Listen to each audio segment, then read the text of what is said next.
اصل حقیقت میں آپ کو بتاؤں کہ وہی تعیناتی جو ان کی حکومت کے خاتمے کا سبب بنی، وہ اس بنیاد پر بنی کہ جب آپ افواج پاکستان کو آنکھیں دکھائیں گے،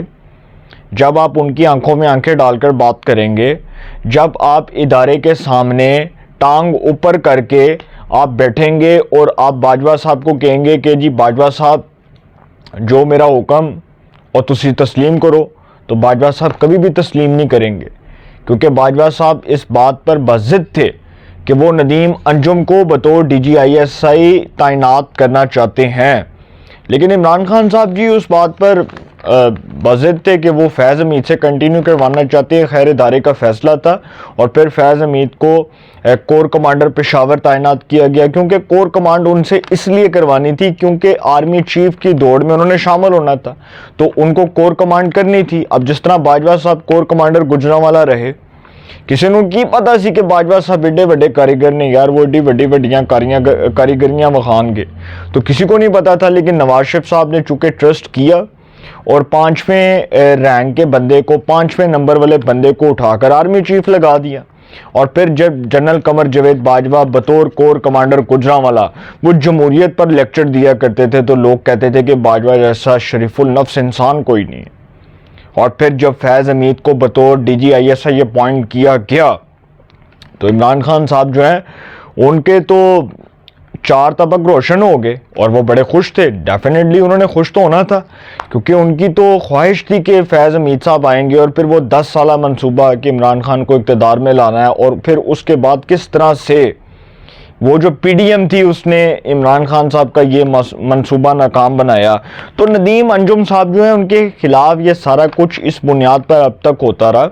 کہ جب وہ بطور DGISI اپوائنٹ ہوئے، شہباز شریف صاحب کی گورنمنٹ آئی، PDM کی گورنمنٹ آئی، اتحادی کولیشن پارٹیز نے گورنمنٹ کی، اور اس کے بعد PTI نے ایک واویلا کرنا شروع کر دیا، اور پھر 9 مئی کے واقعات کے بعد بہت شدت کے ساتھ افواج پاکستان کو ایک مخصوص ایجنڈے کے تحت ٹارگٹ کیا گیا، جس میں یہ موصوف انوالو تھے اس میں،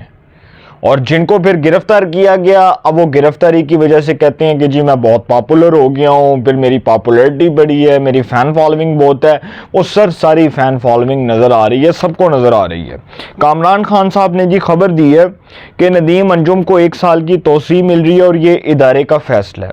اور 9 مئی کے واقعات کے جو اصل سہولت کار ہیں ان کے لیے یہ خبر بہت ڈیمیجنگ ہے، بہت الارمنگ ہے، اس بنیاد پر الارمنگ ہے، اس بنیاد پر خطرناک ہے، کیونکہ سر ان کا منصوبہ ملیا میٹ ہو گیا۔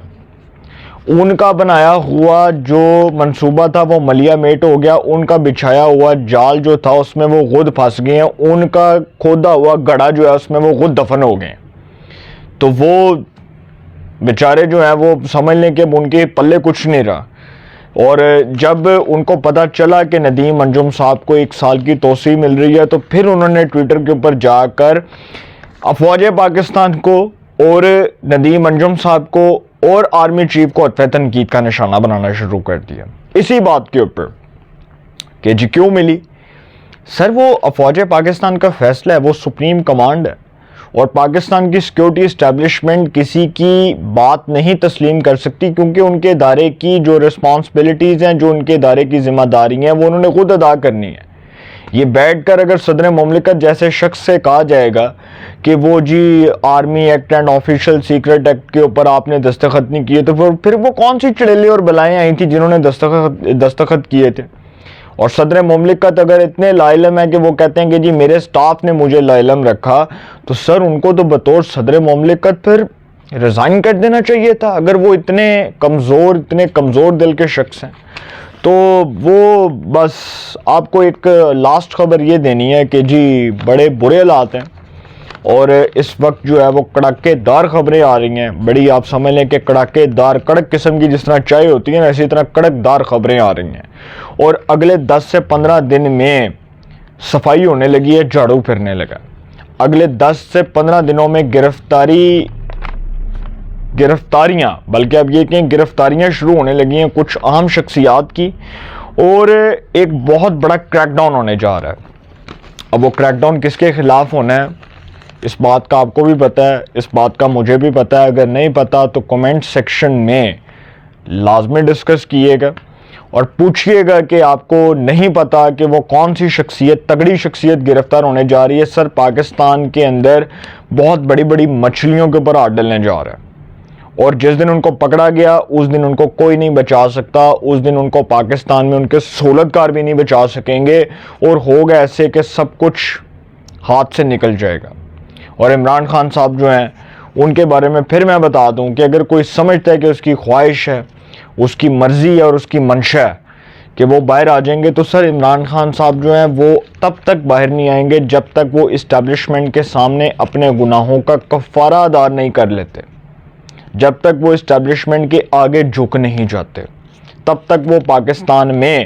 اپنے آپ کو سمجھیں کہ ان کی سیاست دفن ہے. جب تک وہ اسٹیبلشمنٹ کے ساتھ بیٹھ کر ڈائلاگس نہیں کریں گے، مذاکرات نہیں کریں گے، پاکستان کی سیکیورٹی اسٹیبلشمنٹ جس نے آنکھیں دکھائیں اس کا حال آپ نے دیکھا. عمران خان صاحب اس حوالے سے خوش قسمت تھے کہ انہوں نے آج تک زندگی میں جیل نہیں کاٹی تھی، اور وہ مشرف کے دور میں نواز شریف اور شہباز شریف کو جلا وطن ہونا پڑا، اور اس سے پہلے جو حالات ہوئے، جس طرح حکومتیں بنتی رہیں اور گرتی رہیں، محترمہ شہید بینظیر بھٹو صاحبہ کی حکومت کو غلام اسحاق خان نے برطرف کر دیا، نواز شریف کی حکومت کس طرح سے گری. سر یہ پاکستان کا جو پولیٹیکل کلچر ہے نا، اس کے عادی نہیں تھے عمران خان صاحب. اصل بات یہ ہے کیونکہ وہ لاڈ پیار میں رہے ہیں. وہ جب اقتدار میں آئے تو ان کو لاڈو پیاروں میں رکھا گیا، ان کو چھونا ککا بنا کر رکھا گیا، ان کو چوسنی دی گئی، ان کو فیڈ اپ کیا گیا. لیکن سر اب وہ حالات نہیں ہیں، اب حالات انٹائرلی ڈیفرنٹ ہو گئے ہیں، اور پاکستان کی پالیٹکس ایک پیک لیول کو کراس کر گئی ہے. اور آنے والے دنوں میں آپ دیکھیں گے کہ دھماکہ ہوگا، گرفتاریاں ہوں گی، کریک ڈاؤن ہوگا، اور بہت سے لوگوں کے اوپر ہاتھ ڈلے گا اور ان کا بچنا ناممکن ہوگا. اپنی رائے کا کمنٹس میں ضرور اظہار کیجئے گا. انشاءاللہ ایک نئے سیگمنٹ کے ساتھ پھر ملاقات ہوگی. اپنا بہت خیال رکھیے گا. اعلیٰ نگہبان.